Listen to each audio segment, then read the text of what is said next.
2 years ago, I lived with my younger brother on the East Coast.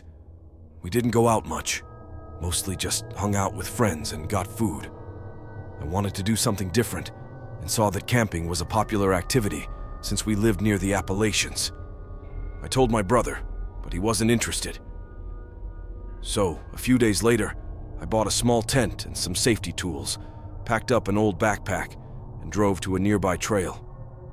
I was inexperienced and knew camping alone wasn't the best idea, but I planned to stay only one night.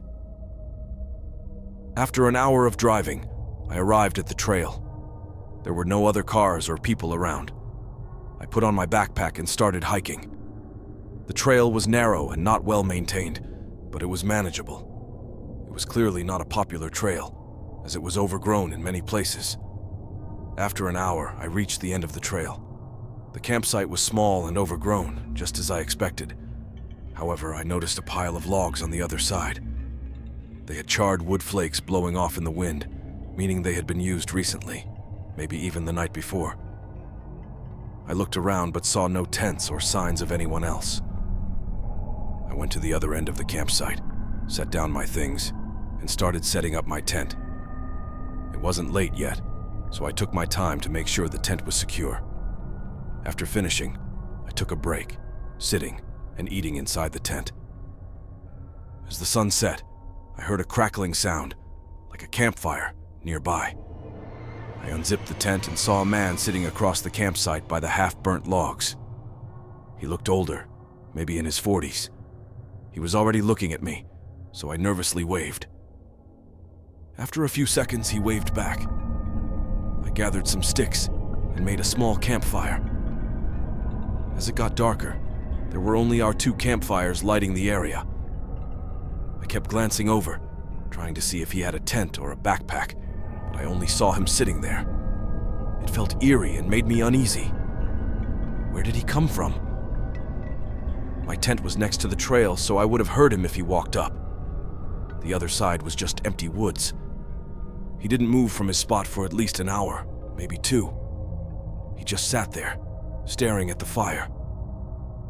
Eventually, I went inside my tent, telling myself he was probably just another camper.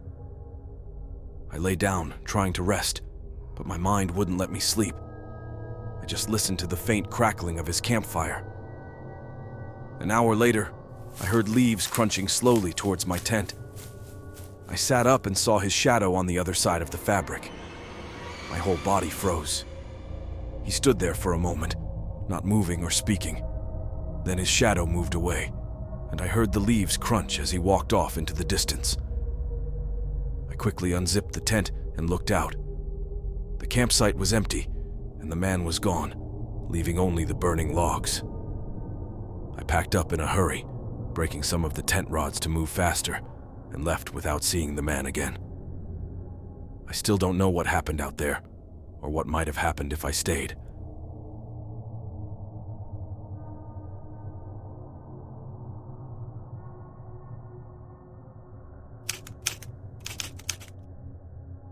Not long ago, I went hiking on a long trail in the thick woods behind my town.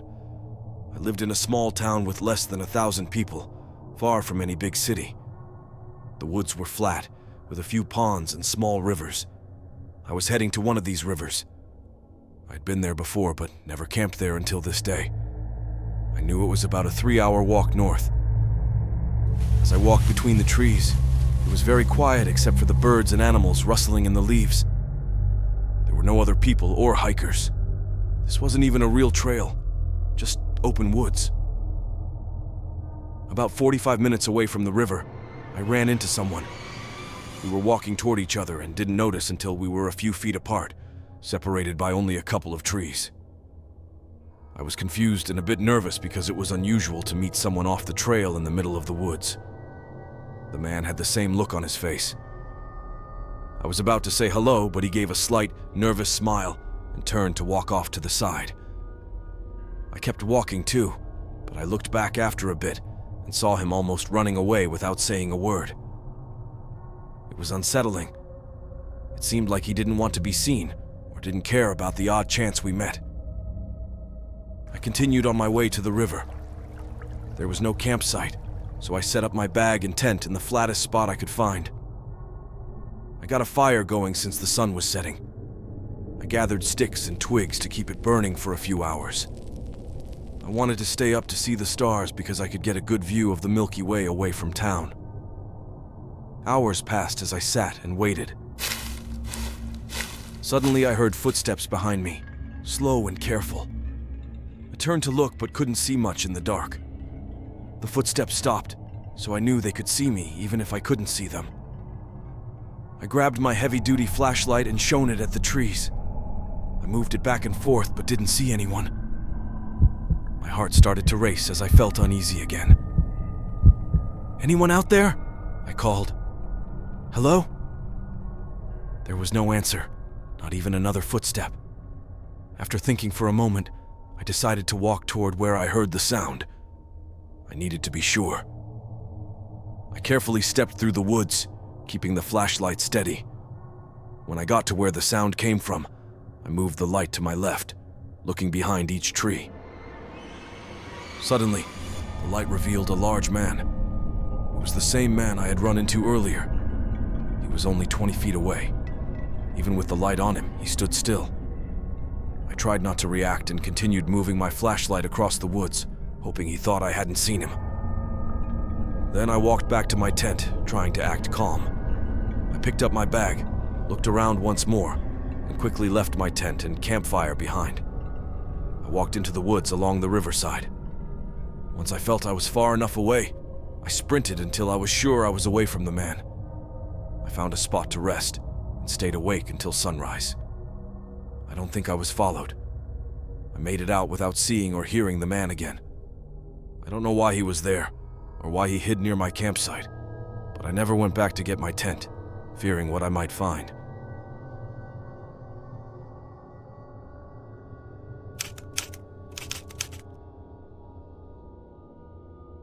I took my RV to a forest a couple miles from my house.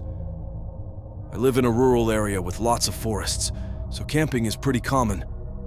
The spot I went to is not well known and only big enough for a few RVs. I liked it because it was usually empty, and the path was wide enough for my RV. When I got there, the grassy field was empty. I had no plans, so I stayed inside for a bit before setting up. I put up the overhanging tent and set up my chair. Then, I went into the woods behind the RV to gather some firewood. It was still early, but I wanted to be ready before it got dark. I couldn't see the campsite anymore as I searched for dry wood, because a recent rain had left most of it wet. After about 20 minutes, I returned and saw a man setting up a tent nearby. He nodded at me, and I nodded back. I didn't think much of it, just a bit annoyed that I had to share the area. I dropped the sticks, went into my RV, grabbed a beer, and sat inside with the sunroof open. After about 30 minutes, I looked out the window and saw that the man had finished setting up his tent. It was old and full of holes and gashes, with flaps blowing in the wind. It looked like it had been left out for years. I couldn't see the man inside the tent or anywhere nearby. I left the RV and started making my campfire, still looking at the awful tent and wondering why he was using it. As the sun set, I got the fire going and sat beside it. It was getting dark, and the man hadn't returned to his tent. It was almost 1 a.m., and it had been dark for about 4 hours. I got up and walked closer to the man's tent. "Are you in there?" I called out, but there was no response. I looked around the dark forest, thinking maybe he was lost. As I looked around, I saw something move by a tree. I stared and saw the outline of a man standing still, trying not to be seen. Fear washed over me, and I wasn't sure if he was the same man from the tent. I took a few slow steps back, then hurried into my RV. I peered out the window and saw the man still there, looking in my direction. After hesitating, I quickly went to the front cabin, turned on the RV, and drove away from the camp. What terrifies me is thinking that if it wasn't the man from the tent, it was someone else standing in the forest. Maybe he did something to the other man, or maybe they were together, and the man from the tent was somewhere else in the woods, watching me without me knowing it.